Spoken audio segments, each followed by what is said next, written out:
A Oncológica do Brasil está preparada para atender todos os pacientes oncológicos. Seguimos todas as recomendações necessárias e continuamos aqui por vocês.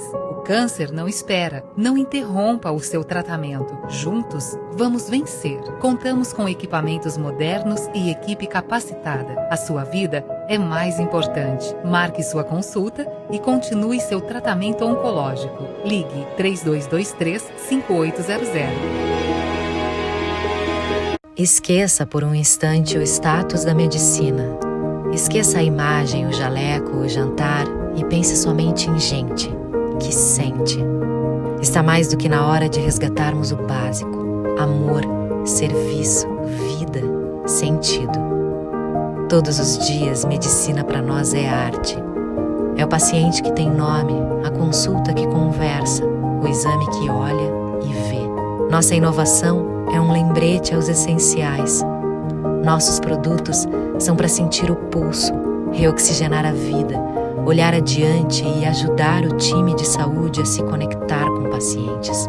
E assim, fazemos dos primeiros cuidados um resgate ao que realmente importa: servir. Porque servir é agir em direção ao outro. MD, salvando o básico da medicina.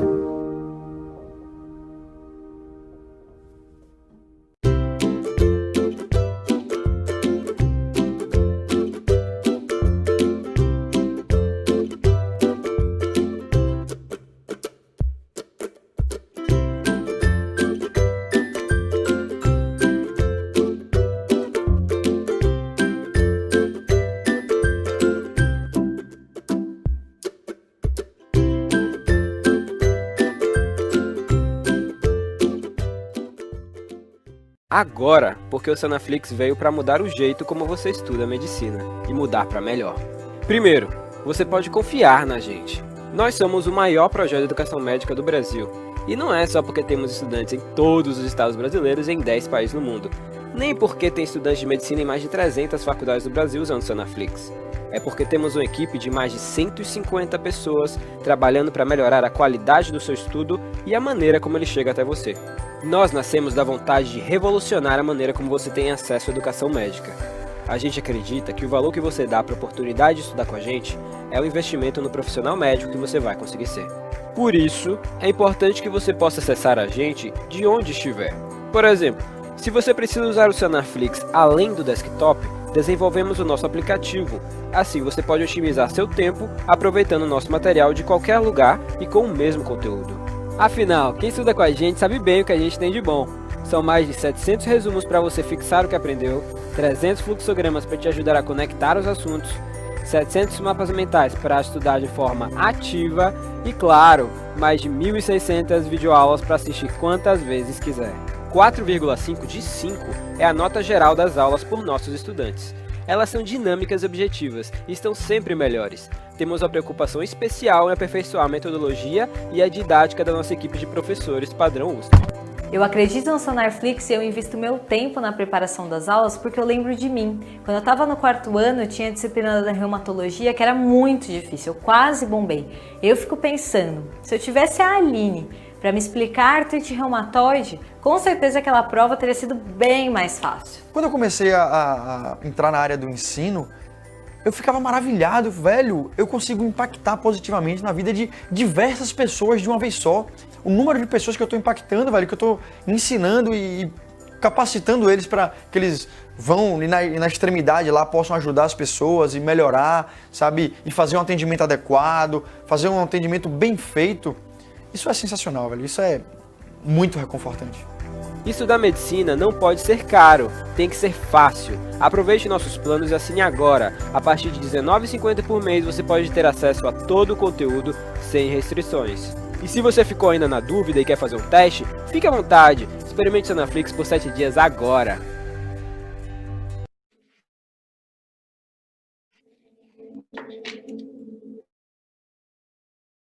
Olá pessoal, boa noite. Digestivo aqui da Universidade Estadual de Campinas, a Unicamp, e é um prazer imenso estar aqui com vocês no primeiro congresso online oncológico, clínico e cirúrgico, promovido aí pelo pessoal da Universidade 9 de Julho. eu vou trazer um tema para vocês, que é o tema do câncer gastrointestinal, uma visão cirúrgica. E para a gente introduzir no tema, quais são os órgãos que compõem o trato gastrointestinal, mais especificamente falando aí da cirurgia do aparelho digestivo. A gente sabe que o trato gastrointestinal ele vai da boca até o ânus, mas a gente vai focar um pouco mais no trato digestivo, especificamente o esôfago, o estômago, a região periampular, que fica localizado do duodeno, pâncreas, o colédoco distal, as neoplasias do fígado e da vesícula biliar, eu vou detalhar um pouquinho cada uma delas, e também o câncer de cólon e o câncer de reto. Falando aí primeiro sobre o câncer de esôfago, o câncer de esôfago é o 8º tipo de câncer mais frequente no mundo. No Brasil ele acomete em 6º lugar os homens e 15º lugar as mulheres, e ele é dividido em 2 principais subtipos. O carcinoma epidermoide, o espinocelular, que representa aí em torno de 80% dos casos, e os outros 20% vão estar no grupo aí do adenocarcinoma, que vão representar 20% dos casos. Nos últimos 10 anos, vários autores vêm relatando um progresso aumento na prevalência do adenocarcinoma do esôfago e da junção esôfago-gástrica nos países do Ocidente e também em alguns países do Oriente. E os principais fatores envolvidos que a gente vai ver aqui é o refluxo gastroesofágico crônico associado à obesidade. Uma outra dúvida que surge aí também é sobre a infecção pelo H. pylori e o uso de anti-inflamatórios para o câncer de esôfago. Ela não tem a associação e não tem muita relação com essa doença. Entretanto, a ingestão diária de fibra pode melhorar bastante esse risco aí. Eu trouxe uma tabelinha para vocês da incidência do adenocarcinoma e do SEC. Esse é um trabalho feito aqui da Unicamp, que levou em consideração a procedência dos pacientes e a incidência quanto a SEC e adenocarcinoma. Você vê aqui que em São Paulo foi a maioria dos casos, seguido de Minas Gerais e, na sequência, os outros estados aí. E subdividindo, para a gente falar um pouco dos 2 tipos de tumores, eu vou separar o carcinoma espinocelular do esôfago, porque ele tem uma diferença quanto aos fatores de risco, quanto à incidência e à procedência dos pacientes também. Para o carcinoma espinocelular, o SEC, o carcinoma epidermoide, os principais fatores de risco são o tabagismo, o etilismo, a tilose, que, para quem não sabe o que é a tilose, né? A tilose é um distúrbio autossômico dominante que é caracterizado pela hiperceratose palmoplantar. E esses pacientes ele tem uma chance de até 40% maior de desenvolver o SEC do esôfago. Esse é o tipo histológico mais comum, ele geralmente acomete mais frequentemente homens, principalmente a partir dos 50 anos, e a região que é mais acometida é o terço médio e inferior do esôfago. Já falando um pouco sobre o adenocarcinoma do esôfago, ele acomete principalmente o terço distal, a junção esôfago-gástrica, ali a região de transição onde o esôfago passa para o estômago, a região do hiato, e tem alguns fatores de riscos um pouco diferenciados, né? Essa neoplasia do adenocarcinoma, ela surge no epitélio colunar displásico, nessa região da junção esôfago-gástrica, e ela decorre principalmente do refluxo crônico nessa região, que está associado à formação do chamado esôfago de Barrett. O que é o esôfago de Barrett? Acontece pela irritação crônica dessa região, uma metaplasia, em que essas células do epitélio escamocolunar vão fazer uma metaplasia intestinal, e esse processo de inflamação e cicatrização repetidamente pode causar a displasia. E a displasia é uma mutação das células dessa região e em que pode, na sequência, desenvolver o câncer. E aí os fatores de risco para o adenocarcinoma de esôfago vão ser os fatores de risco para a doença do refluxo. Obesidade, refluxo crônico, hérnia de hiato e os pacientes que não fazem tratamento disso aí. Ela possui algumas variantes mais raras, que são o carcinoma mucoepidermoide, que vai combinar um pouco o componente escamoso com o componente da célula glandular, e também o carcinoma adenoide cisto.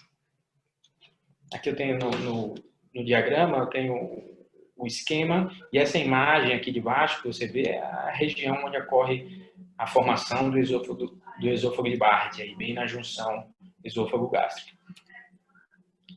Outras coisas que é importante, principalmente para os estudantes saber, isso aqui é cobrado bastante em prova, é importante no tratamento e na tática cirúrgica que vai ser usada. A anatomia do esôfago, né, ele é dividido principalmente por causa das regiões de constricções anatômicas. A primeira área de constricção do esôfago é no esfíncter cricofaríngeo, que é o ponto mais estreito que a gente tem do tubo digestivo, e a gente mede essas distâncias a partir da arcada dentária superior. Você vê na imagem aqui, mais da direita, o esfíncter cricofaríngeo fica mais ou menos 16 centímetros da arcada dentária superior. Dali para baixo, até o segundo ponto de constricção, que é a constricção broncoaórtica, que fica mais ou menos na altura da vértebra T4 e entre 23 e 25 centímetros, esse é o chamado esôfago proximal, né?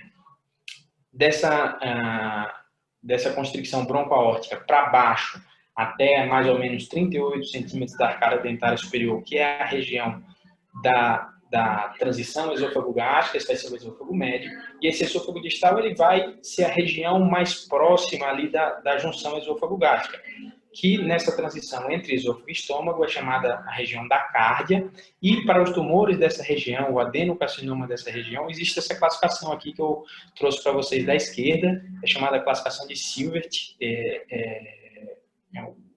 uma classificação que vai levar em consideração onde se localiza o epicentro da lesão. Essas lesões elas podem ser ulceradas e formam uma circunferência, e aí o Silvert tipo 1 ele vai estar localizado de 2 centímetros acima da transição esôfago-gástrica, o Silvert 2 vai estar localizado de 2 centímetros abaixo até 2 centímetros acima da TEG, essa regiãozinha azul aqui do esquema. Esses são os tumores da cárdia propriamente dita, essa região aí é que é chamada cárdia esôfago-gástrica.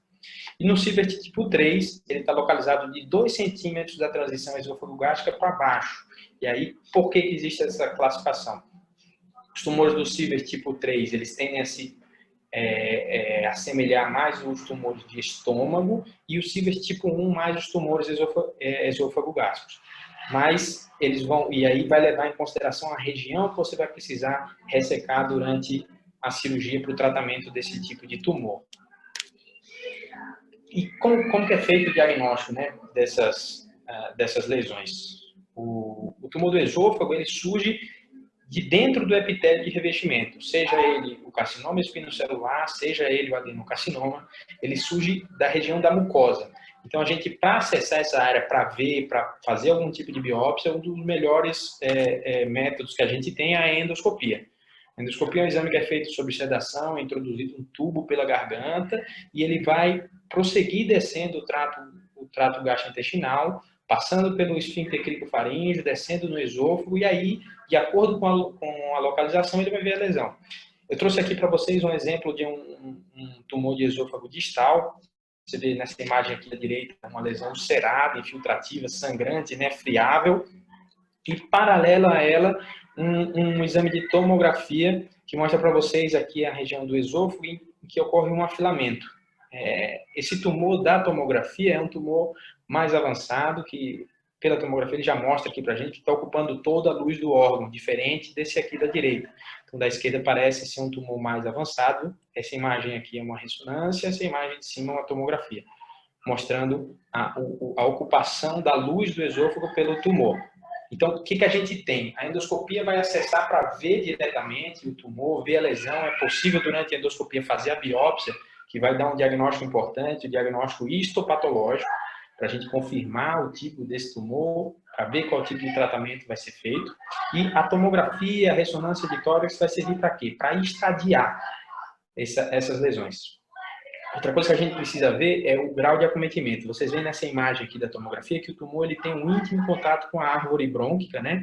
E, por vezes, esses tumores podem dar sinais de infiltração na traqueia, na árvore respiratória, impossibilitando uma ressecção combinada das duas coisas ao mesmo tempo. E aí, a gente pode também lançar mão de alguns exames no estadiamento, né? Estadiamento são os exames que a gente faz para ver a extensão desse tumor. A broncoscopia, que é uma espécie de endoscopia digestiva, e a broncoscopia é uma endoscopia pela via aérea, você entra pelo brônquio e vai ver a traqueia por dentro, para ver se tem algum sinal direto ou indireto de infiltração do tumor de esôfago na traqueia. Às vezes, em tumores muito avançados, é feita essa broncoscopia e você vê áreas de ulceração. O tumor já cresceu tanto, ele já saiu ali das camadas, extravasou a camada muscular do esôfago e entrou na traqueia. Vale lembrar para vocês que o tórax, ele é um órgão que ele é desprovido da serosa, né? A última camada, ele tem uma camada adventícia aí que faz esse papel, mas é uma camada muito mais delgada. Então, os tumores de esôfago mais avançados, ele tem essa tendência de invadir as estruturas adjacentes. E como que é feito o tratamento, né? A gente vai decorrer ao longo dessa aulinha aí sobre os tumores do trato gastrointestinal, mas basicamente, para a gente ter chance de falar em tratamento curativo para todas as neoplasias do trato gastrointestinal, a gente precisa pensar sempre na ressecção cirúrgica. Se você não tem a possibilidade de fazer uma ressecção cirúrgica para algum tipo de tumor do trato gastrointestinal, muito provavelmente esse paciente não vai ter um tratamento definitivo, um tratamento curativo. Para o câncer de esôfago não é diferente, o que a gente tem no tratamento dele é a esofagectomia.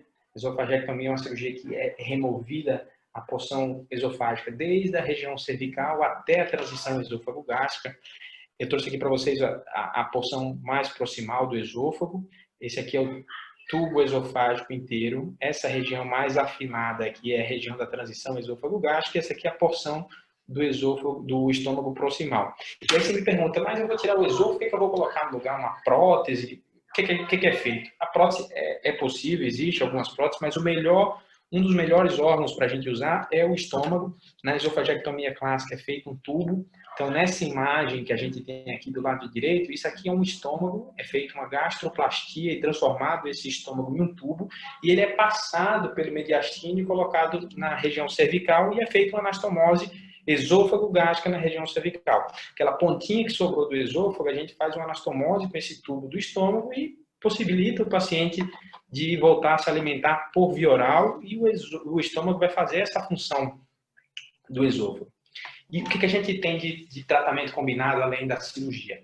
A depender primeiro do grau de avanço desse tumor, do estadiamento que eu falei para vocês lá no momento do diagnóstico, existe a terapia adjuvante e neoadjuvante. O que é isso? A terapia neoadjuvante é o tratamento combinado que a gente faz da rádio ou quimioterapia antes, neoadjuvante. Então, o paciente foi diagnosticado com tumor de esôfago, seja ele SEC, seja ele o adenocarcinoma, e era um tumor mais avançado, a gente levou em consideração alguns outros fatores e preferiu fazer essa terapia para tentar diminuir o tamanho tumoral dessa lesão e deixar um pouco mais fácil, aumentar a chance desse paciente ter sucesso com o tratamento. Então, essa terapia neoadjuvante com rádio e quimioterapia, muitas vezes ela tem boas respostas e, por vezes, a gente chega a ver esses pacientes que fizeram esse tratamento neoadjuvante, depois que acaba, a gente repete os exames, faz endoscopia e, muitas vezes, as lesões praticamente somem ou até mesmo somem. A gente repete a biópsia não vem sinal de tumor, mas aí, para o esôfago, ainda não tem nenhum trabalho que demonstre que esse tratamento, mesmo que seja capaz de fazer a lesão desaparecer à vista os exames, a endoscopia, a tomografia, não é seguro a gente deixar o tratamento sendo só esse. A gente precisa complementar com a cirurgia. E aí a gente parte para a cirurgia de esofagectomia, é retirada essa peça cirúrgica que é enviada para estudo anatomopatológico, e aí a gente vai ver o que teve de resposta na peça, se o tumor desapareceu, ele regrediu 20%, 30%, 40%, como foi, e se vai necessitar de algum tipo de tratamento adjuvante. O que é aquele? Quando a cirurgia não conseguiu remover todo o tumor, ficou alguma célula tumoral, ou o próprio tumor já tinha sinais de infiltração angiolinfática, invasão perineural, que denotam uma neoplasia mais avançada. Por vezes é necessário fazer um complemento depois da cirurgia para poder... Agora, saímos do câncer de esôfago, descendo no trato gastrointestinal, a gente sai do esôfago e cai no estômago, né? Vocês lembram aí da anatomia. O que a gente tem do câncer gástrico, né? O câncer gástrico ele é o terceiro tumor maligno mais frequente no Brasil, e ela tem aí uma divisão de subtipos, que é bem parecida com o tumor de esôfago. Eu trouxe para vocês ali 2 tipos, mas quando a gente fala de câncer gástrico, 90-95% desses tumores vão ser do tipo adenocarcinoma. Na região bem glandular, o estômago é um órgão que tem uma função endócrina de glândula, o epitélio produtor de mucosa é muito importante, então esse é o principal tipo que vai estar presente aí no câncer gástrico. Quando se fala de câncer gástrico, a maioria das vezes a gente generaliza, considerando todos como adenocarcinoma. Mas a gente sabe que existem outros subtipos, né?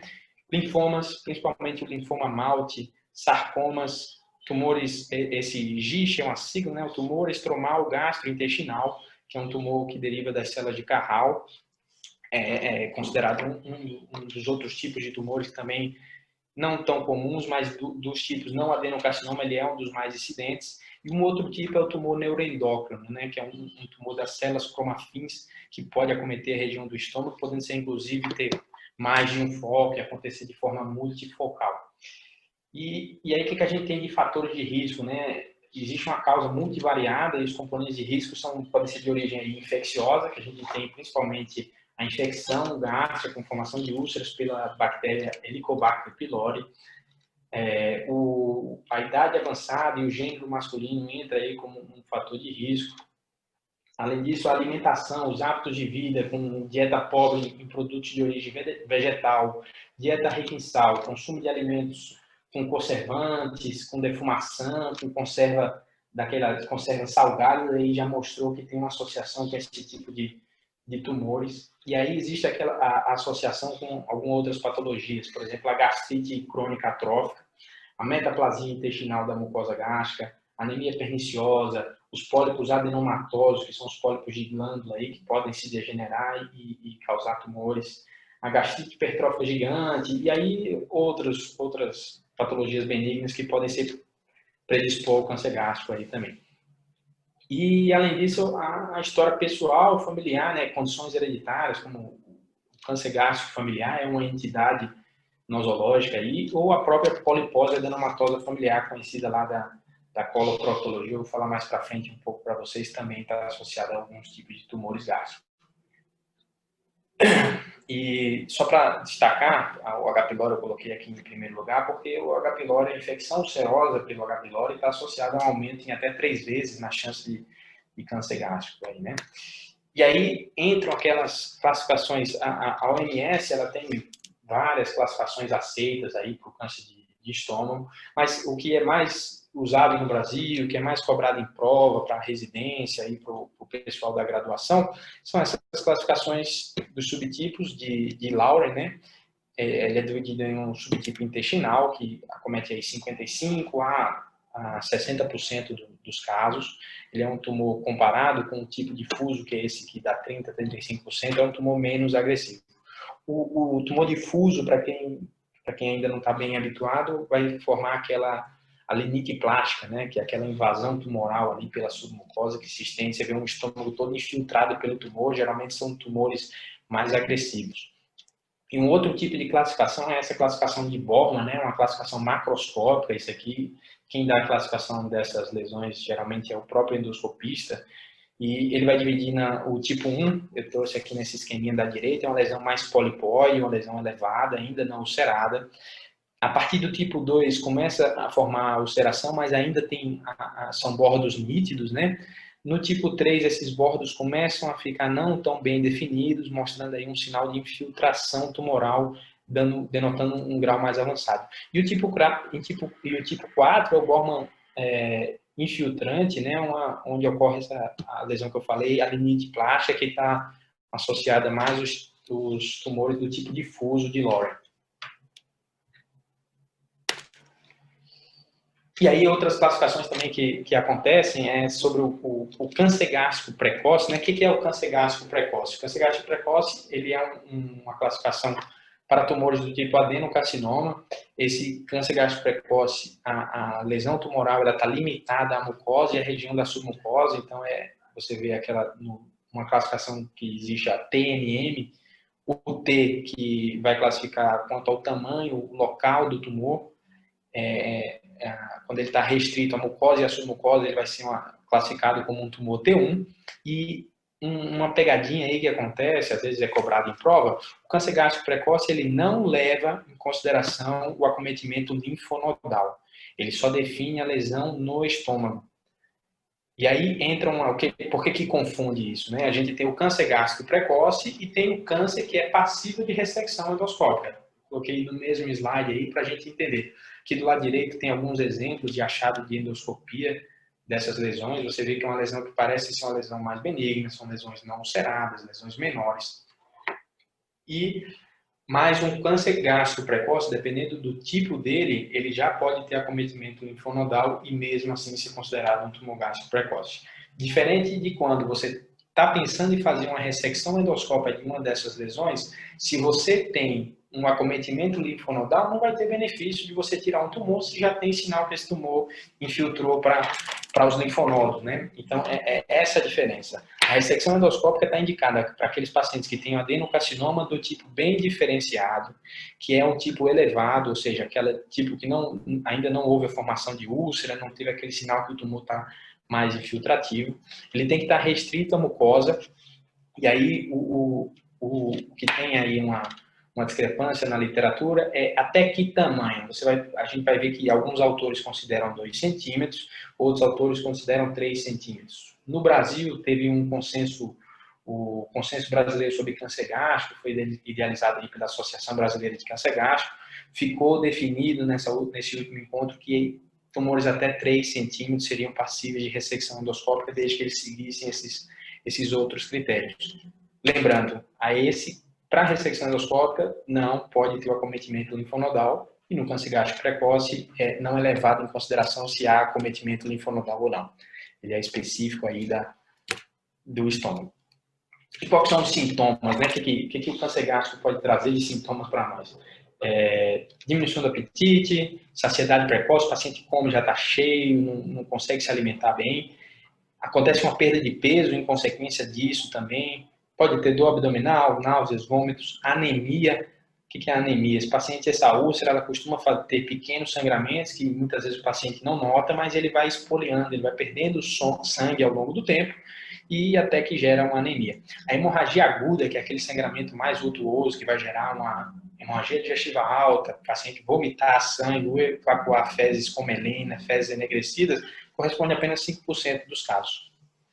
A disfagia, que é aquela dificuldade de engolir, dificuldade de descer o alimento, ela vai acontecer em tumores mais avançados e principalmente aqueles tumores que estão na transição esôfago-gástrica, aqueles tumores que estão na região da cardia ali e ficam naquele limbo. É um tumor gástrico ou é um tumor de esôfago da TEG? Por isso entra aquela classificação de Silvers que eu falei para vocês lá do começo.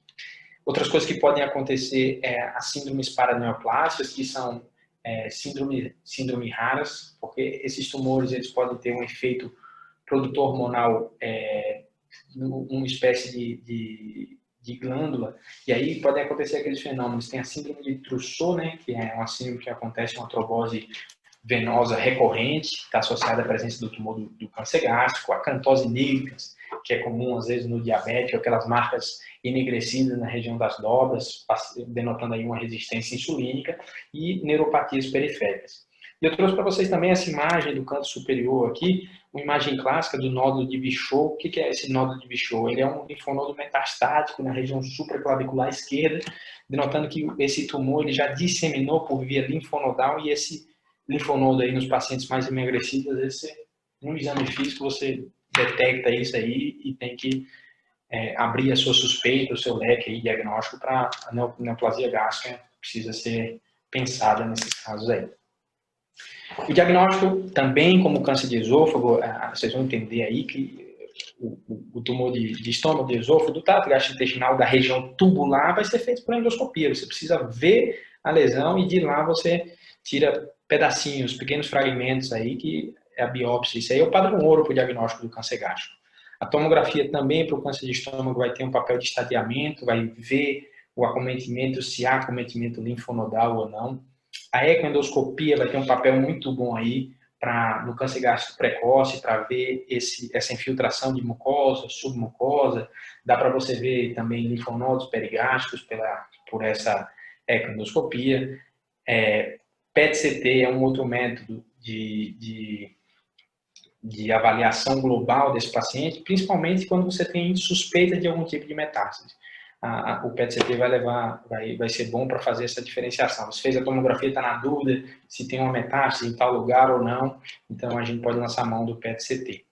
E uma outra questão que cai, isso aqui é mais específico para o pessoal que vai para a área da cirurgia do aparelho digestivo, uma técnica que pode ser usada é a videolaparoscopia, porque muitas vezes esses exames de imagem, seja ele a tomografia, o PET-CT, ele não consegue detectar a carcinomatose peritoneal quando ela está muito no começo. Essas imagens da direita aqui é uma imagem feita por videolaparoscopia, e esses pontinhos brancos que estão aí no diafragma, em cima do estômago, aqui nessa imagem, tem o estômago, aqui o fígado, aqui o lobo direito do fígado, na região subfrênica e suprahepática ali, você vê esses implantes que isso aí denota uma carcinomatose peritoneal, é um sinal de doença avançada, e nesse momento aí não tem benefício de você partir para uma cirurgia.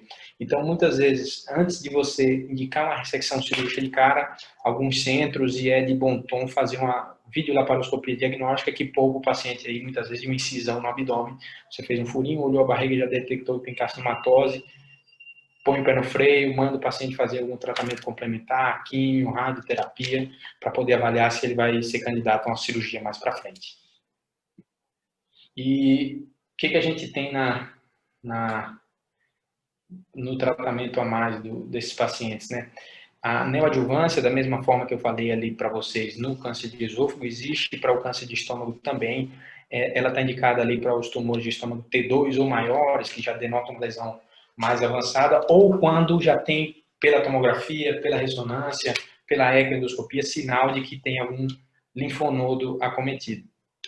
Por quê? Mais uma vez, estamos no trato digestivo, o intuito curativo só vai ser conseguido se a gente puder fazer uma ressecção cirúrgica. No caso do estômago, uma gastrectomia, que a gente vai poder avaliar ela, se vai ser uma gastrectomia total, que está indicada aí para os tumores mais altos, mais proximais.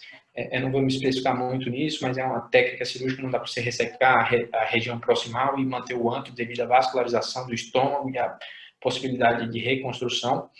As gastrectomias subtotais, em que são removidos, em que é removido parcialmente o estômago, precisa garantir ali uma margem de 6 centímetros, a margem proximal.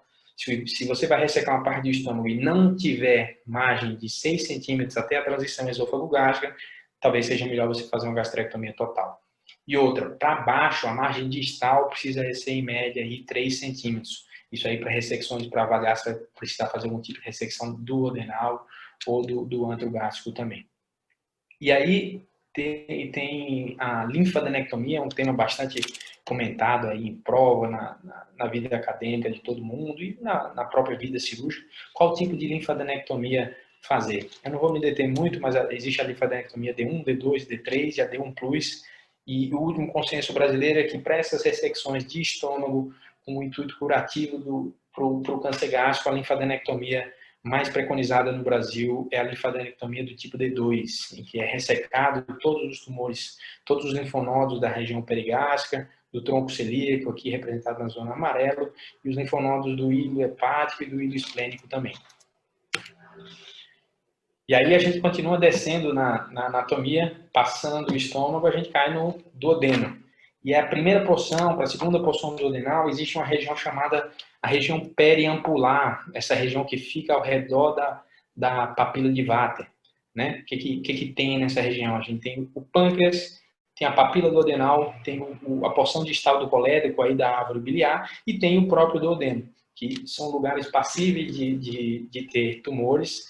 É menos frequente, ainda bem, porque geralmente os tumores dessa região são tumores agressivos e de uma região bem delicada que trazem para a gente uma dificuldade no tratamento, porque é uma região complexa, muito vascularizada e que tem muitos órgãos. E a cirurgia para o tratamento desses tumores dessa região é uma cirurgia grande, é a cirurgia, classicamente a cirurgia de Whipple, né, a gastroduodenopancreatectomia. Eu vou especificar um pouquinho mais para frente para vocês. Esses tumores, eles correspondem a 5% dos tumores do trato gastrointestinal, acometem mais pessoas aí a partir da 7ª década de vida. tem uma relação maior de homens de aproximadamente 2:1, e 10 a 15% desses tumores, por estar numa região muito próxima, em que há uma confluência de todos esses órgãos, 10 a 15% deles são indistinguíveis. Mesmo vai para a anatomia patológica e fica difícil, o tumor ele tem um comportamento agressivo, infiltra o pâncreas, infiltra o duodeno, infiltra a papila, infiltra a árvore biliar, e por eles serem a maioria do tipo adenocarcinoma, você não sabe a origem dele. Aí a importância de alguns métodos para o diagnóstico, aquele imunohistoquímica, é o que na maioria das vezes vai conseguir diferenciar isso aí para nós. Os sintomas dos tumores periampulares, eles variam um pouco de acordo com cada um desses 4 órgãos que eu comentei, pâncreas, papila, colédoco e duodeno, mas na maioria deles os sintomas são de síndrome ictérica, o paciente fica com as escleras, as mucosas amareladas em 70% a 80% dos casos. A dor abdominal vai estar presente em aproximadamente 33%, e aí você vem com anorexia, né, que é a perda do apetite, anemia, pancreatite pela obstrução do ducto pancreático, dispepsia, que é sintoma de má digestão, queimação, aquela pirose, e seguido do emagrecimento. E quais são os fatores de risco, né, para os tumores dessa região? O tabagismo, o etilismo, pacientes que têm pancreatite crônica, esse processo de inflamação crônica, vocês viram igual lá no esôfago, pode acontecer no pâncreas também, aumentando o risco desses pacientes terem tumores. Pacientes diabéticos, que já denotam aí um pâncreas que está mal funcionante, de acordo com isso ele pode aumentar o grau.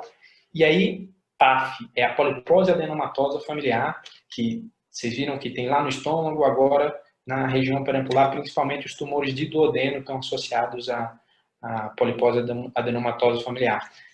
Parecido como é no estômago, parecido como é no intestino, um desses pólipos pode se degenerar e se transformar num tumor maligno, né?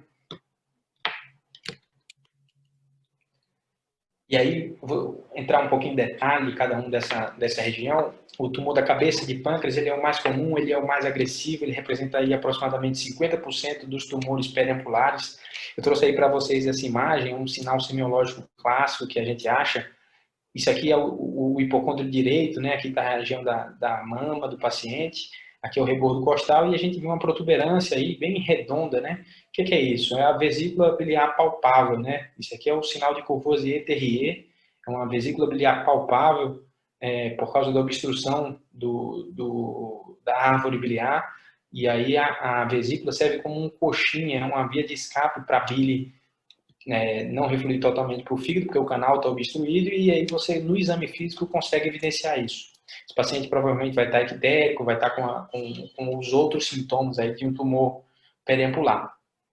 O tumor de papila, né, a papila duodenal, ele tem um prognóstico um pouco melhor, geralmente são tumores menos agressivos quando comparado com os outros tumores periampulares, e aí tem aquele sinal clássico da icterícia flutuante, né, por quê?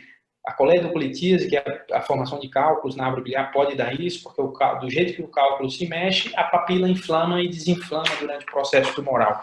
Então, ele vai ter momentos de obstrução maior da árvore biliar, a papila fechou por completo, o paciente fica ictérico, acontece uma necrose tumoral, essa bile drena, o paciente melhora um pouco da icterícia e gera essa icterícia flutuante. Ele tem momentos de melhora e piora do quadro. O colédoco distal também pode acontecer isso aí. A icterícia acontece precoce, porque a luz do colédoco é obstruída rapidamente, porque o tumor começa ali dentro da luz. É diferente de um tumor do pâncreas que invade a árvore biliar, diferente de um tumor do duodeno que invade a árvore biliar. O tumor do colédoco distal já inicia ali. E por ser também do tipo adenocarcinoma, ele começa dentro do epitélio glandular do colédoco e aí ele gera uma obstrução precoce. Cistos de colédoco são malformações aí que causam dilatação dessa árvore biliar, está associada também a maior caso de tumores. E já o duodeno, ele é um órgão tubular, né? Ele é o trato gastrointestinal, luminal, então, geralmente, quando tem lesões grandes, ele vai produzir sintomas obstrutivos da digestão e não da árvore biliar, então o paciente vai ter dificuldade para engolir, vai ter aquele empachamento, a saciedade precoce, lembrando mais um tumor de estômago. Essa icterícia só vai surgir mais tardiamente quando esses tumores invadirem a árvore biliar, e lembrando da polipose adenomatosa familiar, aquela entidade aí que eu falei para vocês, que está associada a pólipos no cólon, no duodeno, no estômago, no intestino delgado também. E como que é feito o diagnóstico, né, desses tumores periampulares? Classicamente existe um marcador tumoral chamado CA199, que é feito através do exame de sangue. Você coleta o exame de sangue com um hemograma e aí dosa esse marcador tumoral, que nesse tipo de tumores, principalmente no tumor pancreático, ele vai estar elevado. Precisa lembrar que a própria obstrução da via biliar gera aumento desse marcador, mas quando você está frente a graus muito elevados desse marcador, você começa a pensar também já em tumores mais avançados ou que tenham alguma metástase dessa região. Os exames laboratoriais vão mostrar sinais de colestase, né, de obstrução da via biliar.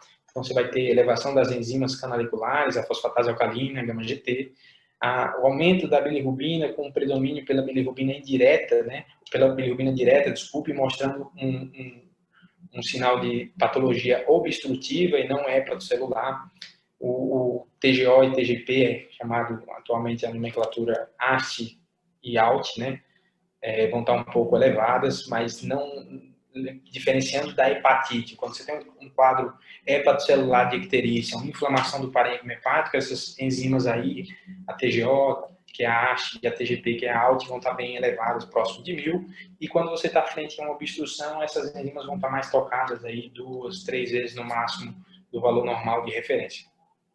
E aí, mais uma vez, a gente lança a mão dos exames de imagem, um pouco diferente do estômago e do esôfago.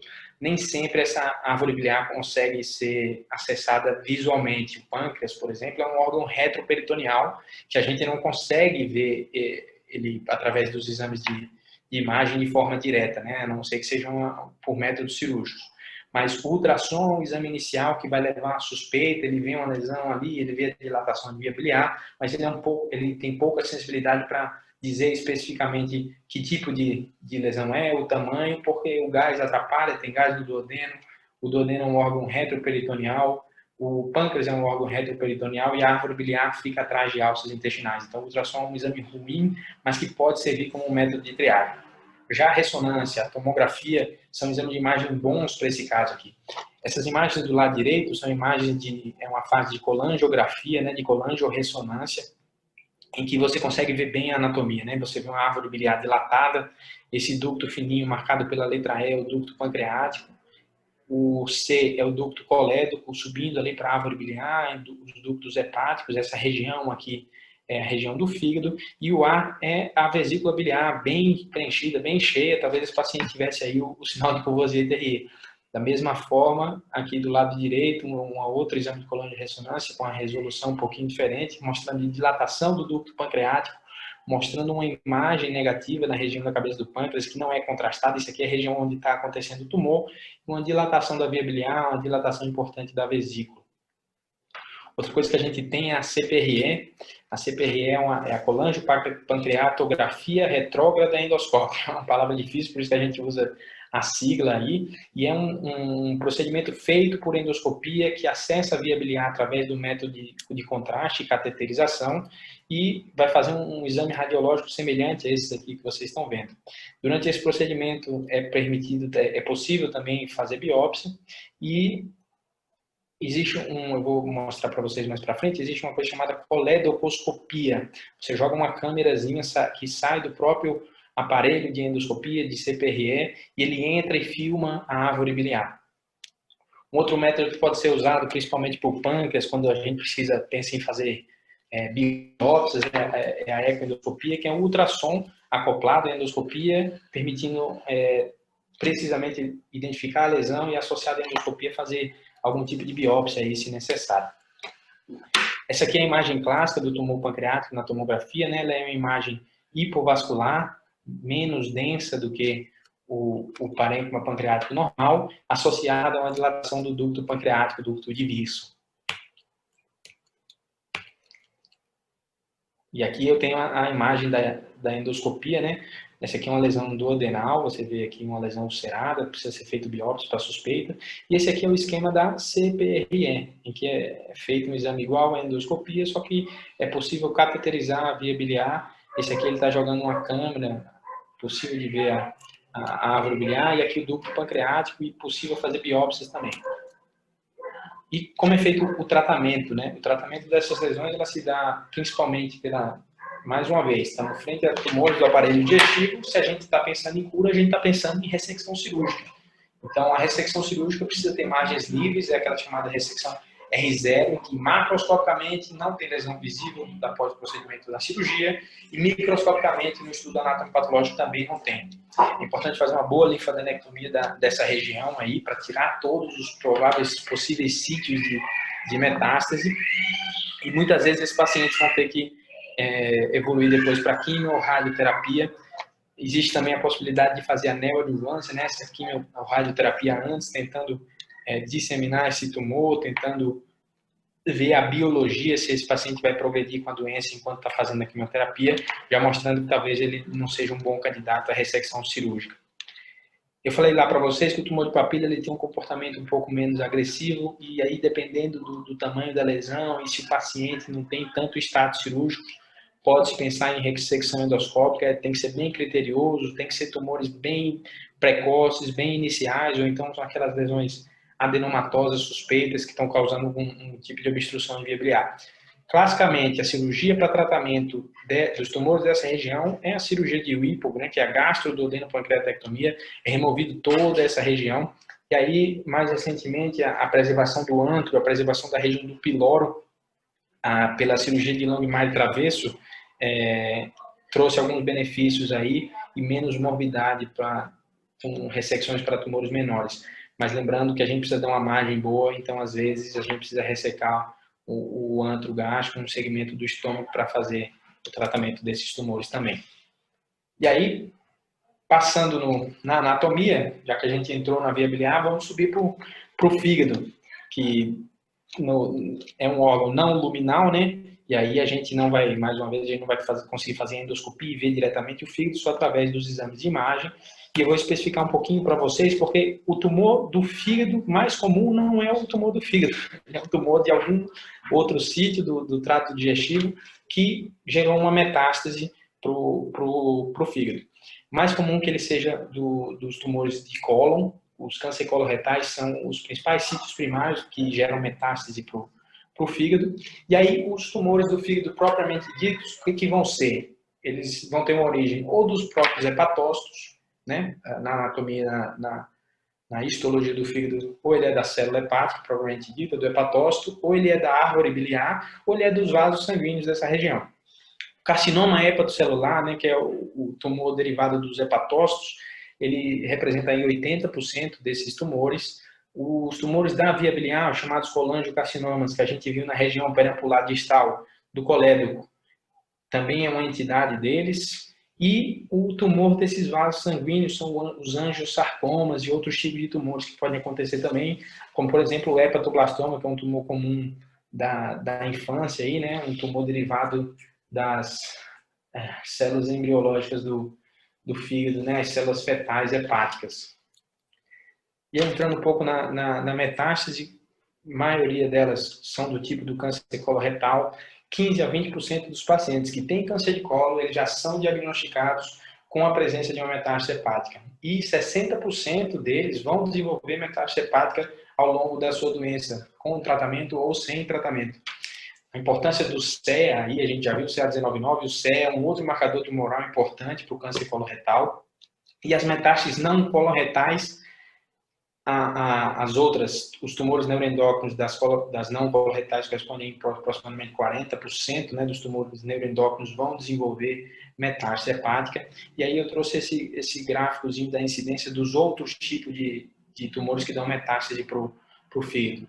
A gente vê a mama, tem um sítio bastante que deve ser considerado, 32%, seguido de outros tumores gerais aí. 16% são de outros locais dos tumores gastrointestinais, tumor de intestino delgado, que pode causar isso aí, tumor de duodeno, tumor de estômago. Melanoma, aquele tumor agressivo da pele, né, responsável por 10% de metástase hepática, e os tumores do trato gênito urinário responsáveis por 14%. E aí vamos entrar nos tumores do fígado propriamente dito, né, os tumores dos hepatócitos, o carcinoma hepatocelular, chamado HCC ou CHC. Ele é o quinto tumor mais prevalente no mundo. Ele é a segunda causa de morte por câncer e está bastante associado aí às hepatites virais do tipo B e C. Depois que surgiu a vacina para hepatite B, teve uma queda importante no número desses tumores, e ele está associado a diversos tipos de cirrose, principalmente aí a cirrose alcoólica ou a cirrose derivada da doença hepática gordurosa não alcoólica, a sigla do NASH, né, a não alcoólica esteatohepatite.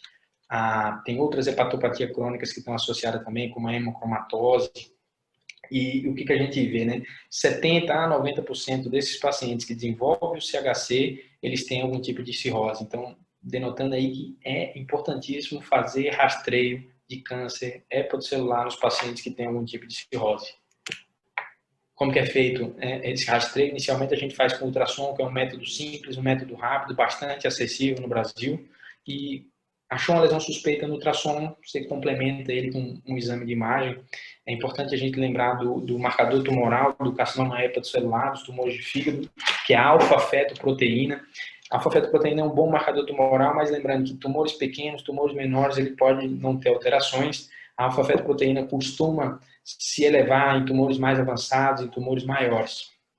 Mas é importante, a combinação ultrassom com alfa-fetoproteína faz um rastreio bem importante aí, que tem ajudado na terapia do carcinoma hepatocelular para os pacientes cirróticos. A tomografia e a ressonância com fase de vascularização desse tumor, ele vai ver que esse tumor ele tem uma captação do contraste e nas fases de depuração desse contraste, a fase portal, a fase tardia, excretora ali, esse contraste some. Isso aqui é um exame de tomografia, nessa seta laranja mostra na fase arterial, né, a aorta aqui está com contraste, tem uma captação, esse tumor está diferente, né, do parênquima hepático. E na fase tardia, aí, no contraste da região portal, você vê que esse contraste lavou, ele sumiu. Então, isso é o que é o chamado washout. Isso aí vai fazer parte dos critérios de Barcelona para o diagnóstico do carcinoma hepatocelular, né? Você pode ter o critério de imagem, o critério anatomopatológico, quando alguma dessas lesões, por vezes, ficou na dúvida diagnóstica, a imagem não é tão típica, é feita uma biópsia, ou então, na combinação, o exame de imagem alfa-fetoproteína maior do que 200. Mais um tumor do trato gastrointestinal, vamos tratar com o quê? Com cirurgia, pessoal.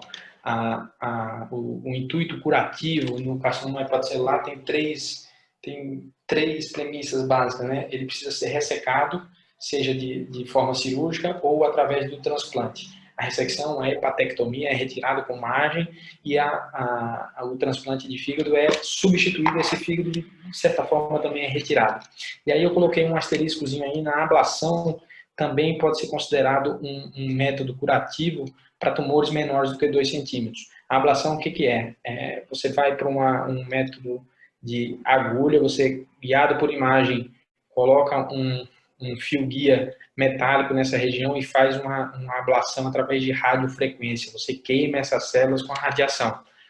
Ele tem um efeito, pode ser considerado curativo, mas com essa premissa de tumores menores, né? Se você tem um tumor maior, suspeita de infiltração, maior agressividade, ou você precisa partir para a cirurgia ou para o transplante de fígado. Lembrando aí que esses pacientes, muitos têm cirrose, não adianta você deixar um fígado ruim, porque ele vai desenvolver outros tumores. Tem os critérios de Milão e Milão Brasil, que vão ajudar aí na indicação do transplante de fígado e, de certa forma, triar para os tumores que vão ser passíveis de indicação de transplante ou não.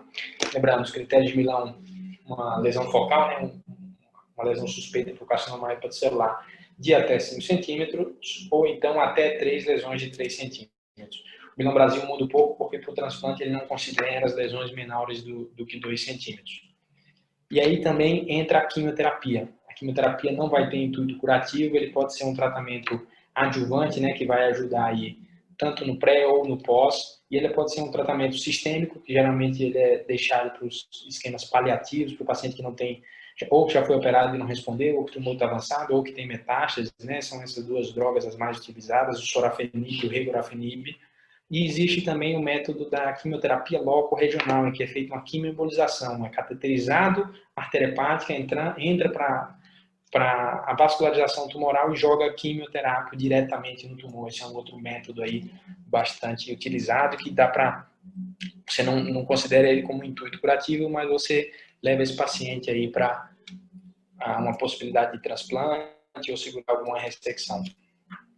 Outro tipo de tumor do fígado é o colangiocarcinoma. Eu falei para vocês, tumor do hepatócito, o CHC, o tumor da via biliar, o colangiocarcinoma, que é um tumor de prognóstico ruim. Ele já é diagnosticado, na maioria das vezes, em estágio avançado. Ele tem uma pequena aumento da incidência das mulheres em relação aos homens. Acometem pessoas aí mais de 50, 70 anos. Está associado a colangite esclerosante primária, a colangite biliar primária também, ao cisto da via biliar, a hepatolitíase, as cirurgias biliodigestivas, a colangites de repetição e a única chance aí também um tumor gastrointestinal da ressecção cirúrgica para chance de cura. Ele é classificado de acordo com a região, né? Ele pode ser distal lá no colédoco que eu falei, ele pode ser de uma região chamada hilo, e aí quando ele é dessa região do hilo, ele é classificado pela Bismuth-Corlett, que varia de 1 a 4 na sua agressividade, né? O tumor 4 é um tumor difuso dessa região da placa hilar, e ele também pode ser intrahepático periférico, se assemelhando um pouco mais aos CHCs, né? E ele é tratado de maneira parecida com as hepatectomias. No Brasil, o colangiocarcinoma ainda não está liberado para transplante, estão tendo alguns trabalhos sobre isso aí que acho que não vale a pena a gente aprofundar muito, que é tema de congressos e outras aulas aí. Quais são os sintomas, né? Os sintomas do colangiocarcinoma é aquela clássica, a icterícia indolor, né? Muitas vezes esses tumores estão na região que ele obstrui, mas não tem muita dor, porque não é uma região de nervo, ele não está muito perto da periferia do fígado. Ele pode gerar o prurido devido à icterícia. Os pacientes têm anorexia, têm perda de peso, têm infecção da via biliar. Lembrando aí do marcador tumoral também, o CA199 pode estar aumentado nesses casos. E ele é um tumor de órgãos sólidos, né, que muitas vezes a gente não consegue acessar por endoscopia, a não ser que seja essa aí, ó. Essa aqui é uma imagem da coledocoscopia que eu falei para vocês. Essa aqui é a bifurcação dos ductos biliares, o hepático esquerdo e hepático direito, visto através de uma CPRE com coledocoscopia. A marca aí desse, eu não tenho nenhum conflito de interesse, chama Spyglass, o aparelho que domina esse método aí. Continuando nos tumores, junto do fígado fica a vesícula biliar, né? Ele é o tumor primário mais comum da árvore biliar, corresponde a 80, 90% ainda bem, porque é um tumor bastante agressivo. Os tumores do fígado, da árvore biliar, o colangiocarcinoma, são tumores raros. Dentro deles, a vesícula tem uma incidência um pouquinho maior, com maior prevalência em mulheres, mas no geral ele não é um tumor tão comum. 70 a 95% está associado a pedras, né, aos cálculos, a colelitíase, e quanto maior o cálculo, maior vai ser o risco desses tumores, principalmente cálculos maiores que 2, 3 centímetros aí. A idade avançada está associada mais ao tumor da vesícula biliar, anomalias da junção, da anatomia ali, da junção do ducto pancreático com o ducto hepático está associada a tumores. Essa vesícula em porcelana, que é a calcificação da periferia da vesícula devido a processo inflamatório crônico, também está associada a tumores, pólipo de vesícula, obesidade e, mais uma vez, o tabagismo como um vilão aí de todos os tumores, né? Como é feito o diagnóstico da vesícula biliar? É basicamente ou algum exame de imagem que você fez e detectou um pólipo, uma lesão suspeita, ou muitas vezes após uma colestectomia. O paciente faz uma cirurgia de vesícula porque descobriu que tinha cálculos e durante o anátomo patológico tem que se atentar. Quem faz cirurgia de vesícula precisa checar essa biópsia com cuidado. O patologista que recebe essa vesícula precisa checar com cuidado porque não é incomum achado de tumor nessas vesículas que tem processo inflamatório crônico, que tem muitos cálculos. Depois disso, o ultrassom, que entra como exame de rastreio, depois esse paciente vai ter que evoluir para uma tomografia, uma ressonância ou uma ecoendoscopia, que também é um exame passível aí para os tumores de vesícula e de via biliar. E o tratamento vai variar de acordo com o estadio local da doença, né? De acordo com o tamanho do tumor. O T1A, que é o tumor restrito ali à região da mucosa, é um tumor bem precoce, a colecistectomia simples resolveria. O T1B ou T2, que já começa a infiltrar a camada muscular, precisa ser feita uma colecistectomia ampliada, precisa ressecar junto o leito hepático. Os segmentos 5 e 4B do fígado precisam ser ressecados para o tratamento desses tumores e precisa ser feita uma linfadenectomia do hilo hepático também, porque essa doença tem uma disseminação além de local infiltrativo também para linfonodos. Os tumores T3 aí, que já começam a chegar próximo à região da serosa, ele pode ampliar essas ressecções do 4B, chegando até a hepatectomia direita ou a trissegmentectomia direita, e que resseca todo o lobo direito, mais uma parte do lobo esquerdo. E os tumores T4 geralmente vão evoluir ou para uma cirurgia mais avançada, igual a do T3, ou esses pacientes já vão estar em esquema paliativo, porque o tumor T4 já vai ter extravasamento acometimento da serose, podendo infiltrar outros órgãos com invasão vascular ou disseminação para metástase para outros sítios aí, né? E aí, pulando um pouco, a gente viu sendo sair do fígado, entrou nos tumores da via biliar e entrou nos cânceres coloretais, né? O câncer coloretal é o tumor maligno mais comum do trato gastrointestinal. Ele vai ter uma incidência semelhante para homens e mulheres. Está associada a pessoas com idade mais avançada. 80% dos casos desses tumores são tumores esporádicos, né, que não tem nenhuma relação com síndrome genética, que não tem uma relação familiar importante. Vai estar associado aí a dieta, ao tabagismo, se o paciente tem alguma doença inflamatória intestinal, se ele tinha consumo de fibra, de alimentos processados ou não. Mas 20% desses pacientes, eles vão estar no grupo dos chamados tumores hereditários, né? São esses tumores hereditários, eles são síndromes genéticas que vão estar associadas a gerações de famílias sendo acometidas pelo câncer coloretal. Vou especificar um pouco mais para vocês. E aí a gente tem esses genes, né, que coloquei para vocês, o gene APC, que é um supressor tumoral que está presente na síndrome da polipose adenomatosa familiar e está presente também em 80% dos cânceres de coloretais. Essa mutação no gene APC está presente. O gene P53 também é um gene supressor tumoral que está presente em torno de 75% dos cânceres coloretais, esse tipo de mutação. O Carras, que é um proto-oncogene, né, que quando ele está mutado, ele leva a uma divisão celular descontrolada, está associado a tumores bem agressivos. Outro gene aí é o DCC, né, que é um gene supressor tumoral que está presente em 70% dos casos de câncer coloretais. E o MI, né, o gene de reparo, associado ao câncer coloretal esporádico.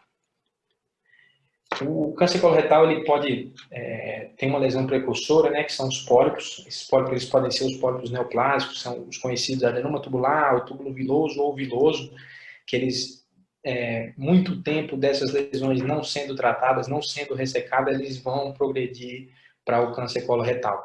Existem outro tipo de pólipos, que são chamados pólipos amartomatosos, né, na presença na polipose adenomatosa juvenil, a síndrome de Potts-Jeghers e a síndrome de Cronkite-Canadá. E também podem ter pólipos hiperplásicos ou pólipos inflamatórios. Esses aí eles são pólipos que, quando você vê na colonoscopia, dá para você ficar mais tranquilo, eles não estão associados aos câncer coloretais. E aí as síndromes de hereditárias para o câncer coloretal, né, que a gente tem a PAF, que é a polipose adenomatosa familiar, e as suas variantes. Ela representa aí em torno de 1% dos cânceres coloretais. A gente tem a síndrome de Lynch, que ela é um pouco mais comum do que a polipose, mas mesmo assim representa apenas 1 a 3% dos cânceres coloretais, em que ela tem subdivisão do tipo 1, que são pacientes que têm apenas o câncer coloretal, e o tipo 2, que está associado a algum outro tipo de câncer, né? O câncer de endométrio, o câncer de ovário, estômago, pâncreas, e muitos outros. E eles usam os critérios de Amsterdã modificado para o diagnóstico dessa síndrome de Lynch. E a entidade chamada câncer coloretal familiar, que vai ter uma incidência maior, representa aí 10 a 15% dos casos de câncer coloretal. Como que é feito o diagnóstico, né?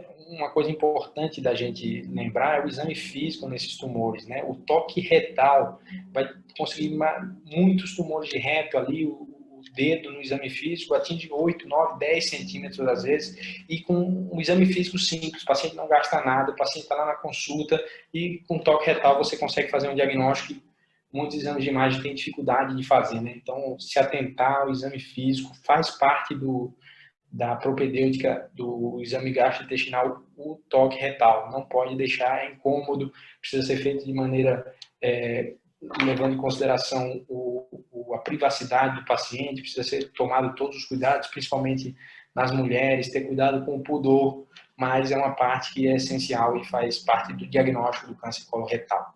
O sangue oculto é um outro método bastante criticado aí, porque ele não vai ter muito um valor preditivo negativo, ou seja, esse exame veio negativo, ele não vai querer dizer muita coisa, não quer dizer que você não tenha tumor, ele só vai ter um valor preditivo positivo, ele vai filtrar aí. Esse exame veio positivo, vai querer dizer que você vai ter que fazer um exame complementar mais, uma colonoscopia, por exemplo. E aí, pela Sociedade Brasileira de Coloproctologia, ela indica a realização de colonoscopia para todo mundo como rastreio câncer coloretal a partir dos 45 anos de idade, independente de doenças ou não. E aí, se você tem história de câncer coloretal familiar, desce para os 40 anos ou então até 10 anos antes do caso do paciente mais novo da família que foi acometido.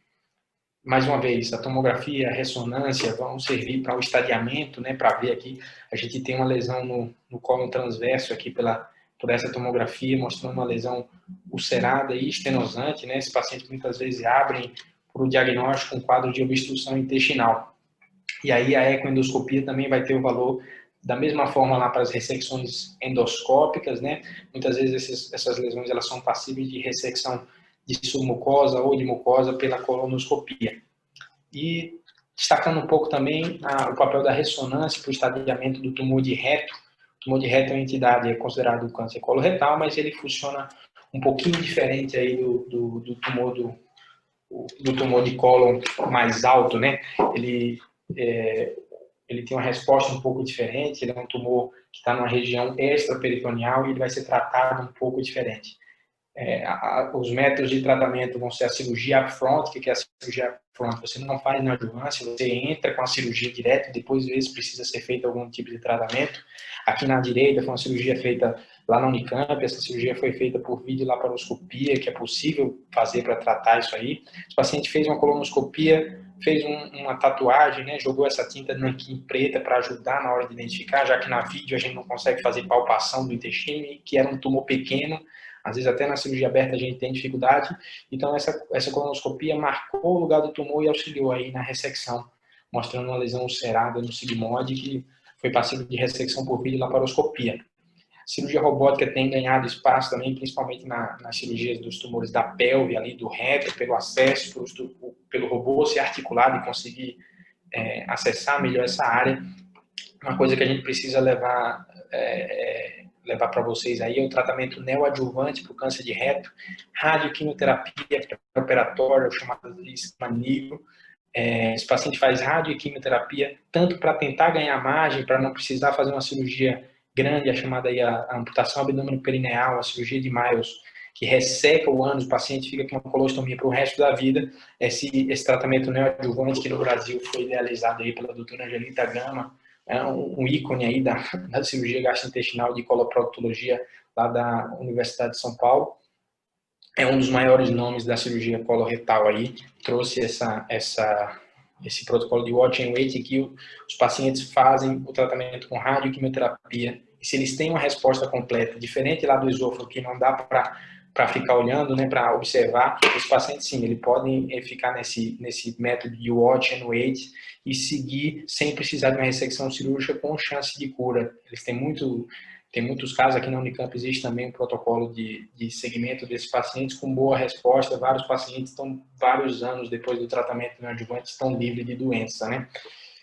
Bem, tivemos que correr um pouco, falar de câncer do trato gastrointestinal é um tema bastante amplo aí, né? Você vê que cada lugarzinho tem a sua peculiaridade, tem os seus detalhes, tem os seus subtipos. E aí eu queria agradecer aí o convite do pessoal da Universidade 9 de Julho, poder estar falando um pouquinho para vocês. Queria ter mais tempo para a gente aprofundar um pouco. Esse é um tema que eu gosto bastante, é o que eu lido no dia a dia. E qualquer dúvida eu estou à disposição, pessoal. Eu estou deixando meu contato aí para vocês. Quem quiser, entra em contato por e-mail, contato@tiagodiniz.com.br aí. Obrigado, pessoal. Um abraço. Aproveitem o congresso. Parabéns aí à equipe organizadora pelo evento que vocês estão promovendo. A pandemia trouxe muita coisa ruim, mas também trouxe muita coisa boa. Essa possibilidade de divulgação, de ensino à distância, com o uso da tecnologia é muito bom. Parabéns, pessoal. Um abraço. Siga à disposição.